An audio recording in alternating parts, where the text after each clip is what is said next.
In this tutorial, I'd like to introduce some of the concepts of building a model using eggplantai. We'll use a couple of examples to show the principles, but to start with, let's think about a simple login screen, something that we all know and love, maybe for a mobile application.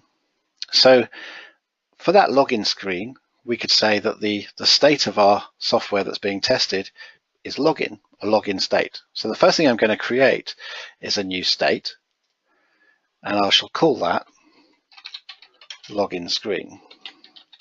Okay, now this state represents that state of our software under test where we're executing login. And whilst we're in that state, there are a number of different actions that we could perform. We might, for example, perform a username entry. So let's go and create an action, and we'll call that enter username. Of course, we could also create an action to enter a password. So we'll do that, and we'll create an enter password action. Now maybe there's a couple more actions in here. Maybe we obviously have the button that we press on the login screen to actually perform the login. We'll call that one login. So let's make another action. We'll call this login. And finally, let's add an action to clear the values that are entered into username and password. And that's quite common. There's a clear button to clear the data that you've entered so far. So that's our fourth action. Let's call that clear. Okay, so now we have these four possible actions that we can perform, all part of our login screen. Now let's imagine that when we've entered a good username and password and pressed the login, that takes our software that we're testing into a new state. We'll call that the user screen, for example. So we're going to create a new state. Let's put this up here. I'm going to call it the user screen.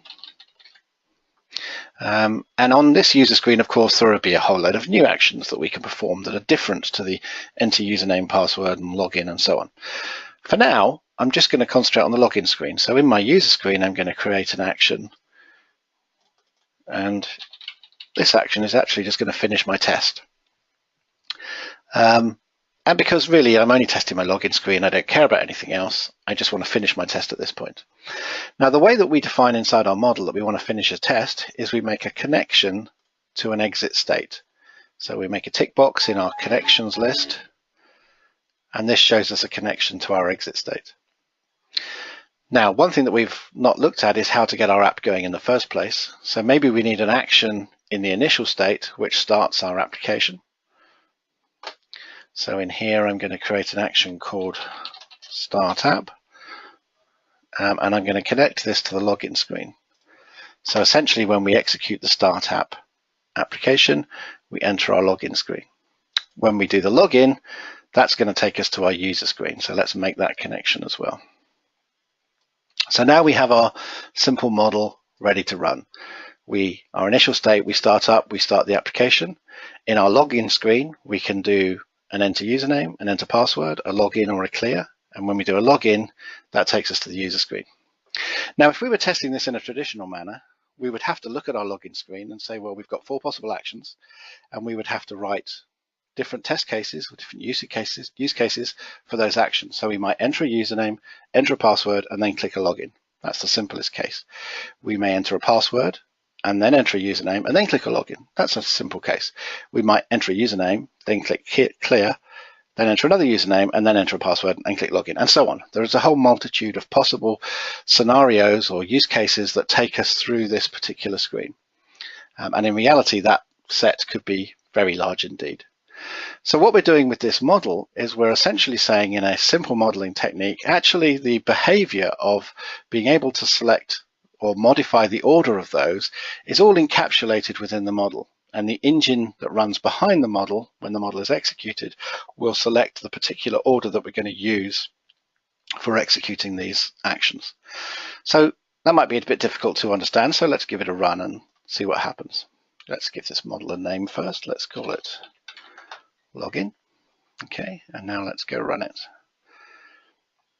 Okay, so we have a pretty simple test case to start with.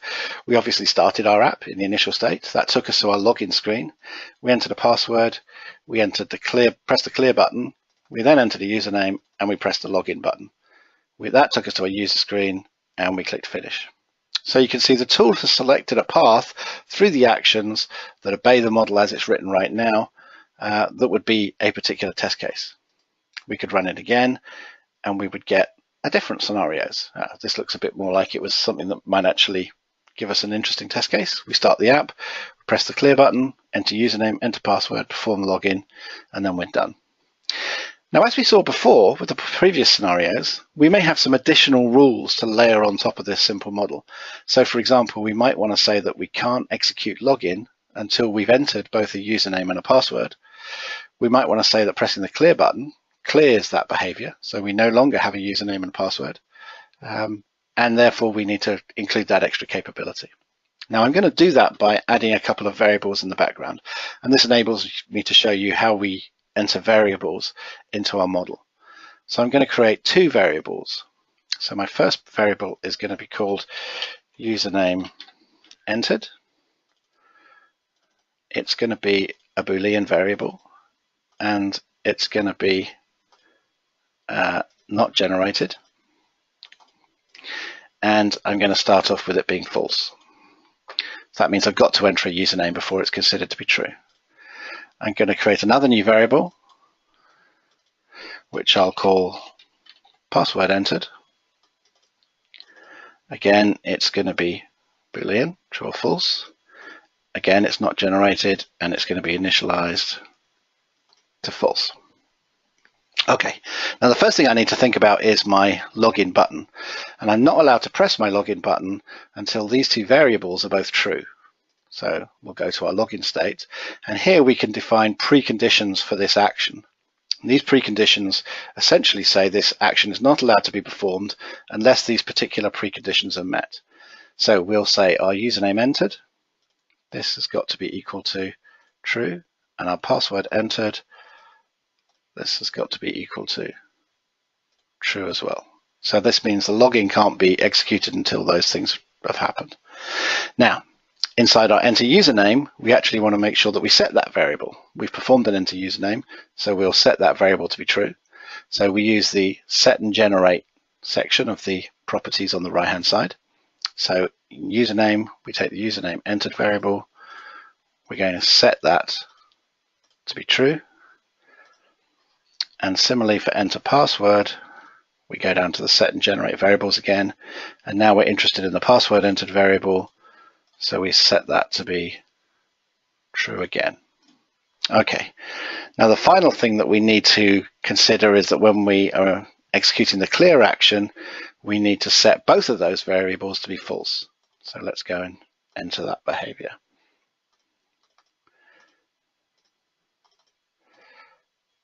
Okay, so now we have something resembling something much closer to what we need for our login screen. So let's now go execute this behavior. Now we should see that we don't execute the login until we've seen both the username and the password entered. So the first thing we do here is a username, then a password, then we enter a password again and again, then we enter a username again, and then we click the login button. So you can see that by the time we get to the login button, both username and password have been set. Now you can see we never did a clear during this test. It's perfectly legitimate. This is a legal path through the model that does both username and password before login, takes us through the test to the end. Now just to make things a little bit clearer down here, I'm going to turn off some of this variable printing information. So down here I'm going to say turn off report when a parameter is set, and let's go run it again. So now we can see that we entered the login screen, we hit clear a couple of times, we entered password, clear, password again. So we can see a complex scenario that's been built up here between entering passwords and clearing and entering passwords again. But again, right at the very end, before we hit the login, we did a username and a password and then our login. So again, another valid scenario through here that that does our particular model requirements. Now I could run this a few times, and we should see that every possible execution of this, as we pass through each execution of this, we get different scenarios, but different legal behaviors for this particular model. And that's really the beauty of this model, that from a very simple model, we can generate a huge quantity of different scenarios that we can go and execute on our system.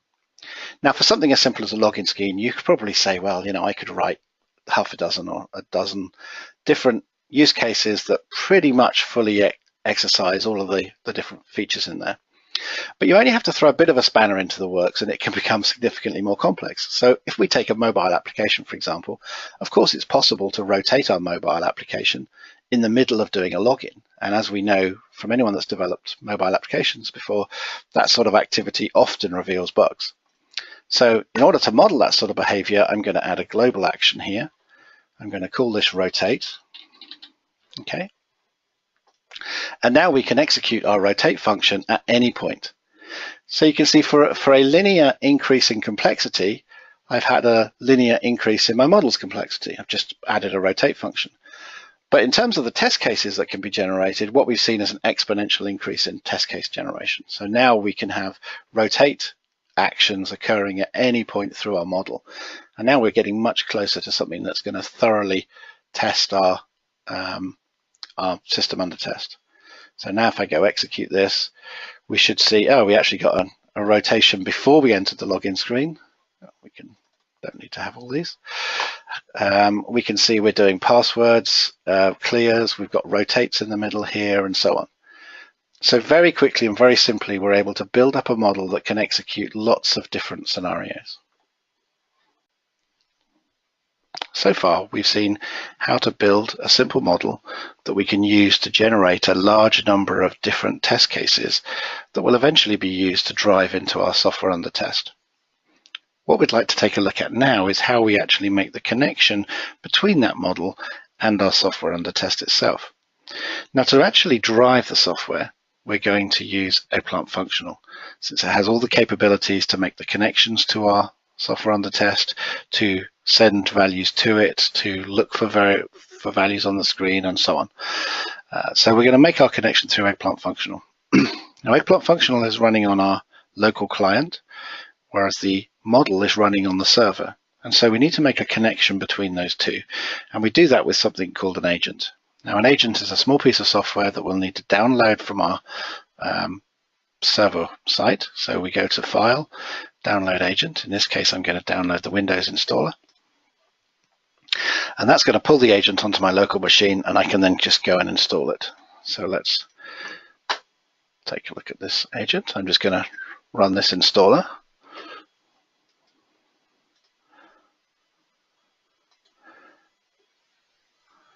And just go through the various menus to go and install it. Okay, so now we've installed the agent on our local machine. Now we need to execute it.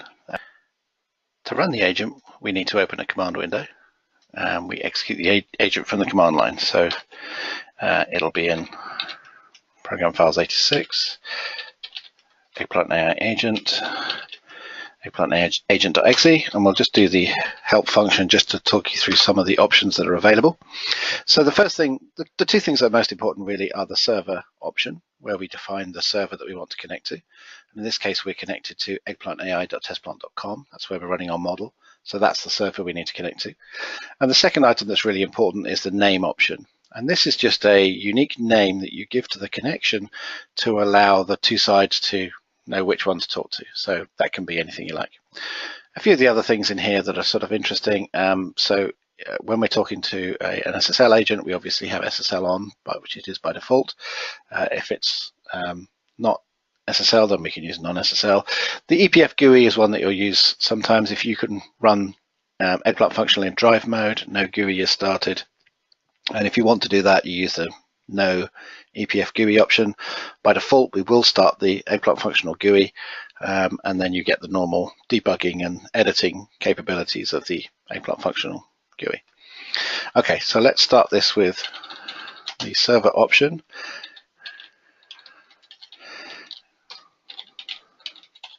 So server is set to eggplantai.testplant.com. We'll set the name to, well, I'm going to set the name to Giles. It's just my name. I just, you can set it to whatever we like. And that should be good enough to make our connection. The important thing to look out for is this line here, eggplantai server connection made. That tells us that we have a good connection between our client and our server, which is good. And now if we wait for a little while, we should see eggplant functional start up in its graphical mode. Okay, now we can see here eggplant functional is starting.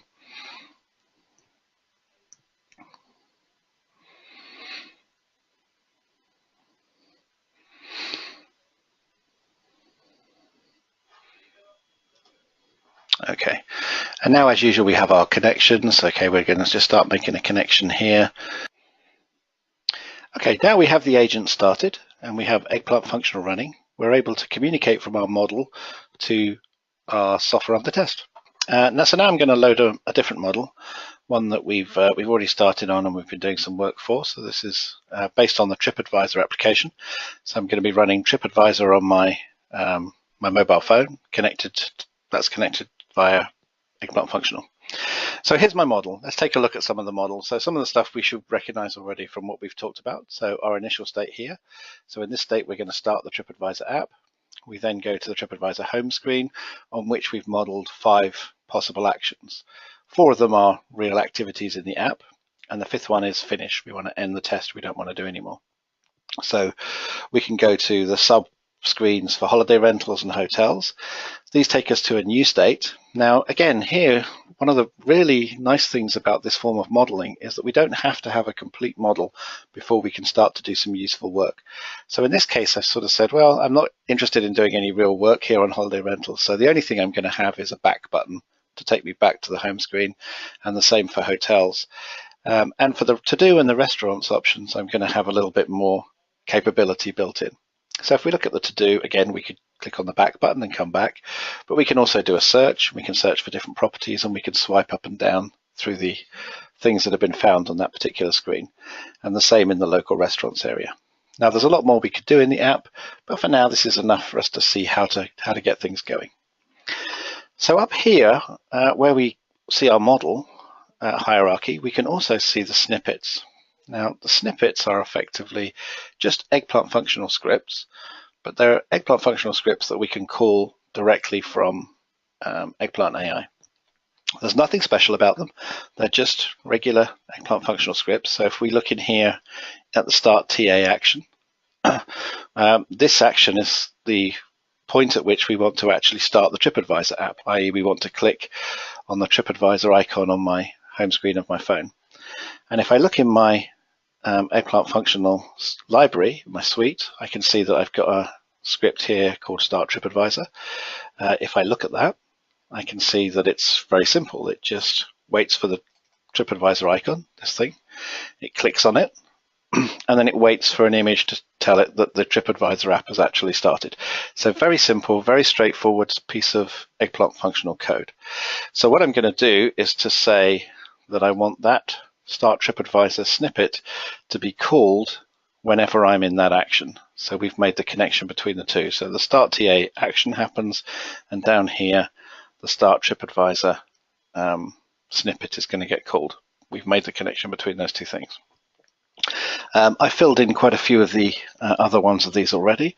So for example, when I click on restaurants, it's going to call this restaurants snippet. And in fact, this restaurant snippet is actually a handle which exists inside the open subsections script. So here, so the restaurants handle. And actually, if I go take a look at that, the restaurants handle is here. And this is just, eggplant functional code. If I open my editor inside my suite, I can then just go edit this code, and it will be immediately reflected into the model. Okay, so inside these states for things to do in restaurants, I've got some more actions. This is another action I haven't finished yet. I need to do some searching. So to perform the search, I'm going to call the search snippet. So I'm going to add this to selected. And if I take a look at this, we'll view the snippet. We can see that it takes a parameter, which is the search value. So what's going on here is that we've gone into the restaurants submenu, and we've got a capability to go and look for particular types of restaurant. For example, do we want Chinese or Indian, and so on. So what we'd like to do is to have the model select the value that we want put into the search field, and then eggplant functional will then go pass that into the search field and perform the search for us. So what we're going to do is create a variable inside here. I'm going to call this type because it's the type of restaurant that we're searching for. I'm going to use a set type of variable. Now there are a number of different types of variables. We can obviously have integers for storing integer values, 0 to 100 and so on. We can have Boolean values, true or false. We can have real values. Text values allow us to look for or to define a text field that might be of varying size and using various types of characters. Record variable types allow us to associate a CSV file with a variable, and then we can select a row of that CSV file and we take that as the values inside a record. For this case, we're going to use a set. The generated essentially means that we want to use the selection algorithm to select the value out of the allowable values. So let's go and take a look at the variable details.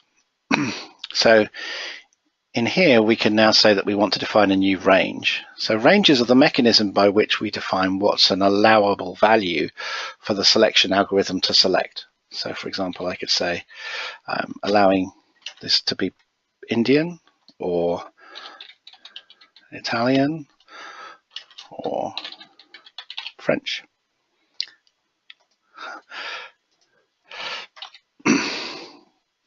So now what's happened is we created a variable. Every time we enter this state, this variable is going to be generated, i.e. we select a value, and one of the values are going to be either Indian, Italian or French.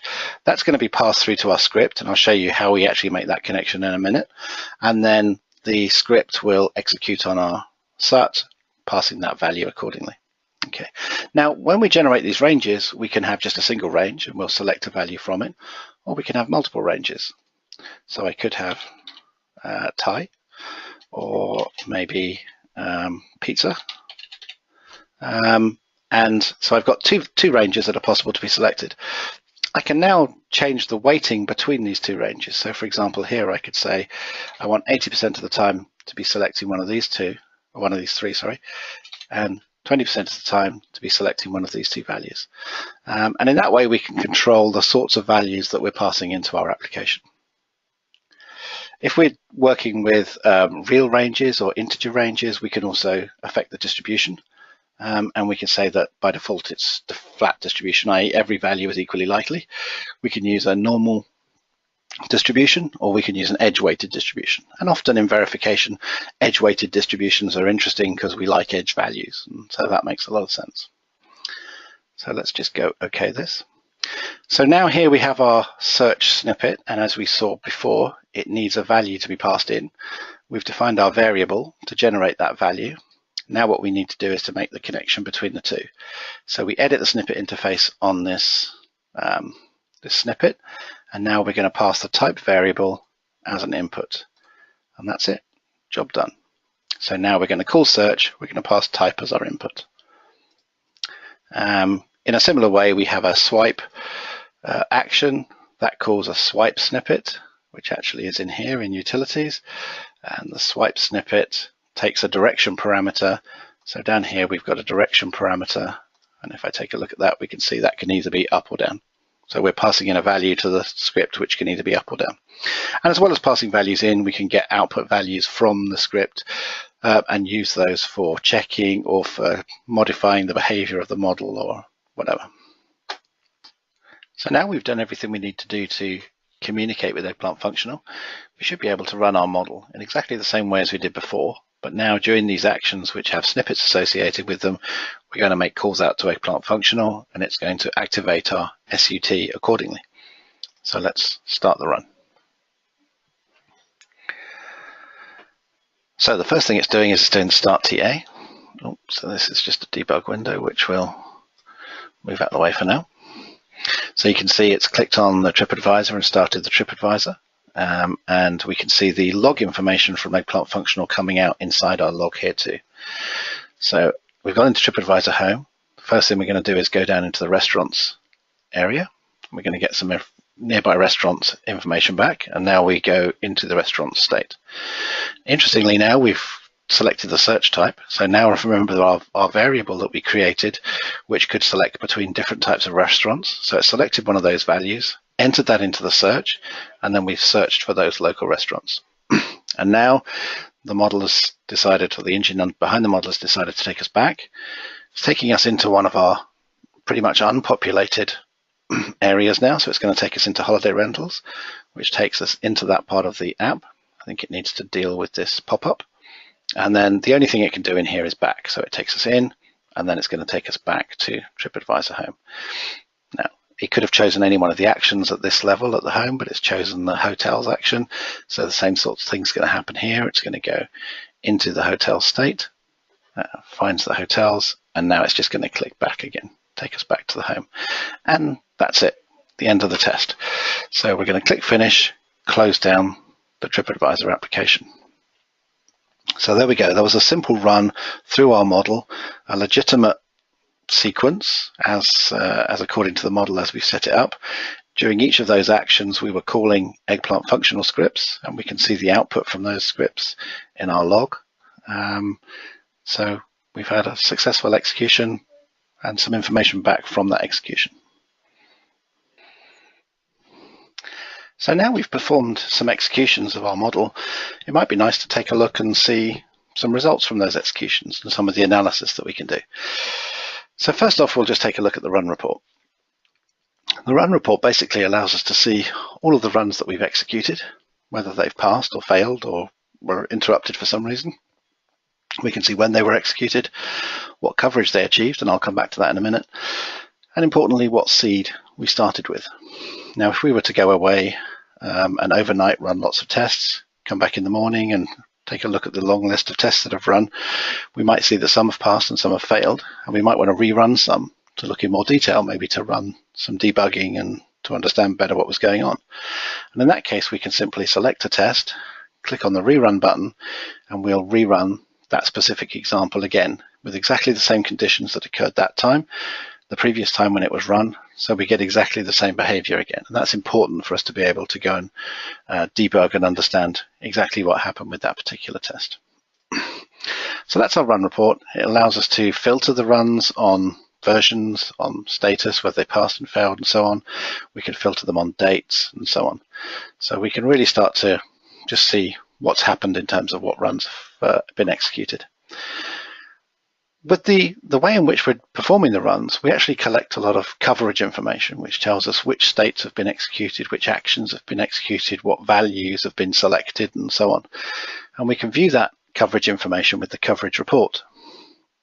So the coverage report tells us, again, at this top level, each of our states, and gives us a coverage figure for that state. So we can see the main states at the top, they were hit pretty well, didn't actually have much functionality in them, so that's not surprising. The restaurant state, that was somewhat lower, and the things to do state was lower still. So let's take a look inside the restaurant state. So we can see we had 3 actions inside that state, our back action, search type, and swipe. And if we go back to the model, we can see there was our restaurant state with its back action, search type, and its swipe. And we can see that we did the back, we well covered that, but the search type was less well covered. So let's see what was going on there. Well, we obviously hit the action once, so that was okay, but we had a parameter in there and that was less covered. So if we take a look at that, this was our search parameter that could take different values, French, Indian, Italian, pizza, and Thai. And we can see that in the executions that we ran, we only ever saw this one particular value, French, which was no great surprise because we only hit the action once. So we'd need to run some more executions to make sure we saw all the other different values. Similarly for the swipe action, we can see we had the direction parameter inside it, and we can see we did a swipe down, but we never did a swipe up. So it just really allows you to see what sorts of things have been executed in your model and what hasn't been executed in your model, which is useful. And the coverage information is something that's used inside the selection algorithm. So when the engine behind Eggplant AI is making a decision as to which branch to take or what value to select, it's considering what the coverage is. And there's an element of that selection process which is looking to see which selection would have the lowest coverage already, and it will take that path to try and increase the coverage. That's not the entire algorithm, but that's part of the selection algorithm. One thing that we can do with this coverage information is paste it back onto the original diagram. So if I say view heat map, what I get to see now is a heat map which shows me which parts of the model were well covered and obviously which parts were much less well covered. Red means it was never touched, and something obviously between red and green means that it was hit to some extent. Okay, so that's really shows us the coverage information that we've got from running the test. Another type of information is really more about test cases. So a traditional approach would say, we'll sit down, we'll think of all the test cases that are important, and we'll write tests from those test cases and run those particular tests. The methodology here is slightly inverted from that. So we're building a model first, which allows us to go and stimulate this SUT in all the different ways it can be stimulated. But we still want to be able to see that we hit particular test cases that were important to us. So the way we do that is through a monitoring mechanism. So we have the ability to write test cases. So here's one I've called user journey 1. It's really very simple. It just says that in the restaurants state, we had a swipe followed by a search type in the restaurant state. And we can see that that particular scenario, that particular test case never happened. This one is what I've called an immediate return. So these are just names that we can identify them by. And this was just saying that we were in TripAdvisor Home, and then we went somewhere where we went back immediately to TripAdvisor Home. And we obviously hit that once in our test cases. And again, our third case, swipe search, this is slightly more complex. In fact, the syntax for defining these test cases is quite rich. You can build up test cases that are dependent on states, dependent on action, dependent on parameter values. And in this case, we're looking for a number of actions to have occurred. So we're looking for, in the things to do state, the swipe action to have occurred between 2 and 5 times, and then that was being followed by the things to do state search type action. So all of these test cases are just too deep, but of course they could be n deep. They could be as complex as you like, and you could define the test cases in as much detail as is important to you. So if we wanted to hit some of these test cases, then what we can do is we can obviously run some more executions. So we can go back to our model, we can hit the run. We can also control how many iterations we want to run. So from here, I might say I want to run 2 or 3 iterations of a model. Each of those iterations will be different. They'll take different paths through it. And now I can just go away, go home, come back in the morning and see what's been hit and what hasn't been hit.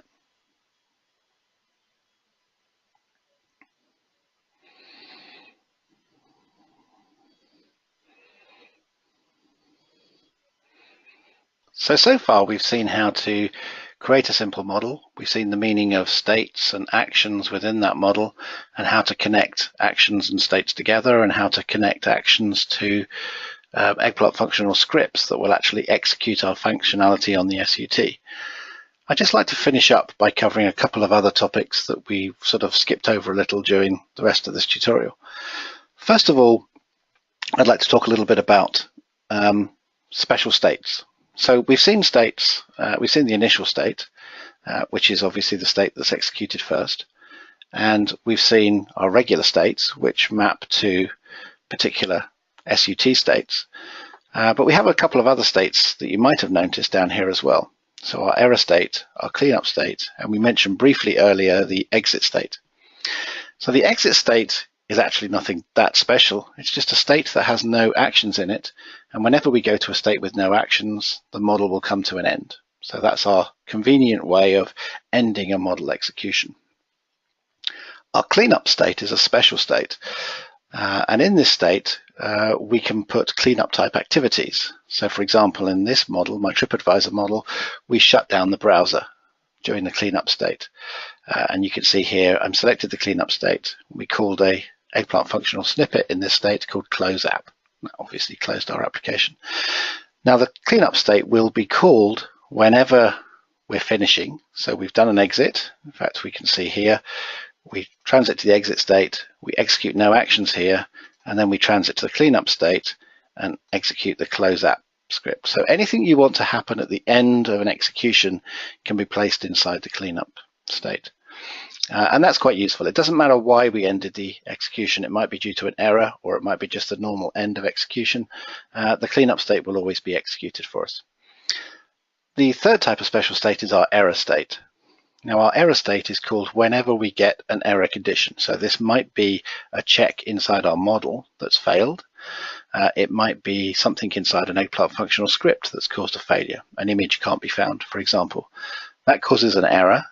The execution will come to an end, but before it comes to an end, it will go through the error state. So you could put special code in here to do particular cleanup, remove pop-ups, or remove data that you want removed, whatever it happens to be, whatever makes most sense for your environment. After running through the error state, it will still go through the cleanup state before we finally finish. So it's just an extra state that's available there. So there are our primary states. We have our initial state, which was the first state we will execute, our regular states where we put most of our functionality, our exit state to finish the simulation, our cleanup state which we always execute on the way out, and our error state which we execute only if we've had an error. So that's important to know. Now, the error, cleanup and exit states are not shown on the screen. They're sort of invisible states, but you can still connect to them. So for example, if I select an action here, I can see in my list of states to connect to, I can see error, cleanup and exit. And obviously from my finish state, I'm connecting to the exit state. Associated with action connections, generally speaking, we always take a connection. It is possible to have conditions on the connection as well, and don't really have time to cover those now, but if you want, you can look into those. Essentially, we can just select a parameter and the condition and a value, and under those particular conditions, that connection will be taken. Now I'd like to talk a little bit about types of actions, and to do that, I'm just going to select a different model because I use three different types of actions in this model. So this is a model that interacts with a website. And you can see here, this looks pretty much the same as the other model. We have the various types of states. We have three types of actions though. The regular actions, these are the types of actions that can be executed at any time within a given state. So whenever I have finished an activity in PNG Home, in this case, I can call any one of these three normal actions. Okay, so that's our first type of action, and the action that we use mostly. There are some actions here which are octagonal. Now, the octagonal actions are special. They're of a previous type. And essentially, what we've seen, of course, is that going from a particular software state back to the previous software state, particularly in GUI-based applications, is a very common thing to do. And so we've built a special action with that connection included in it. So in this case, we can go from this action, we know we're going to go back to whichever state we came from to get to this particular state. And that's very useful functionality and is used an awful lot. The third type of action are sequence actions. Now these are special in that they can't be called from the base state. They can only be called as part of a sequence. So in this case, we can call the rbrands action, and then after the rbrands action is called, we will call either explore rbrands action or product safety action. So it's defining some specific connectivity that's going to happen, an action execution that's going to happen after this particular action has executed. Now, most of what you can do with sequence states, you could also do with preconditions, as we showed earlier with the login example. But quite often, sequence actions are simpler to use, and they're also more visually obvious in terms of their functionality. So for example, in this case, you can clearly see that after doing the rbrands action, you're going to do one of these actions. So that covers most of the sorts of things that we want to do inside our modeling. And with all these capabilities, we're able to put together comprehensive models that are actually very simple and capable of driving environments in many different complex ways.